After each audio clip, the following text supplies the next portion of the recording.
U.S. West Texas Intermediate crude oil futures are inching higher shortly after the regular session opening on Tuesday.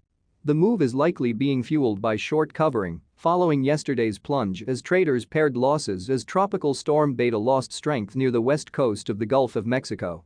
Gains are being capped as worries about fuel demand persisted with flare-ups around the globe in coronavirus cases.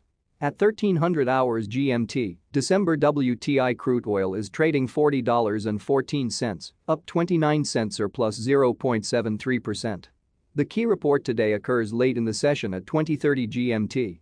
The American Petroleum Institute is expected to report that U.S. crude oil and gasoline stockpiles likely fell last week, while inventories of distillates, including diesel, were seen climbing, a preliminary Reuters poll showed.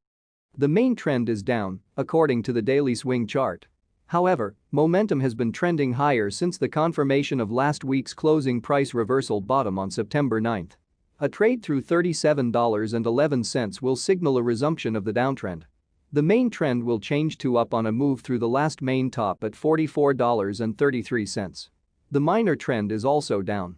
A trade through $42.02 will change the minor trend to up. This will be further confirmation of the shift in momentum to up. The short-term range is $37.11 to $42.02. Its retracement zone at $39.57 to $38.99 is potential support. This area stopped the selling at $39.21 on Monday. The main range is $44.33 to $37.11. Its retracement zone at $40.72 to $41.57 is resistance. This area essentially stopped the rally last week.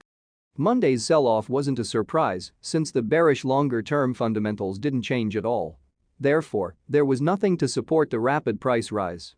Technically, a rally without a support base is doomed to fail. Fundamentally, the hedge funds had just dumped their long positions about 2 weeks ago, and I don't think they suddenly turned into buyers. Speculators drove the markets higher because of the hurricanes. Meanwhile, the hedge funds may have been waiting to short a rally rather than short at last week's multi-month lows. The price action suggests the markets are clearly fragile. Weeks ago, the markets were range-bound at higher prices for a considerable amount of time. It's likely we're going to become range-bound again, but at much lower prices.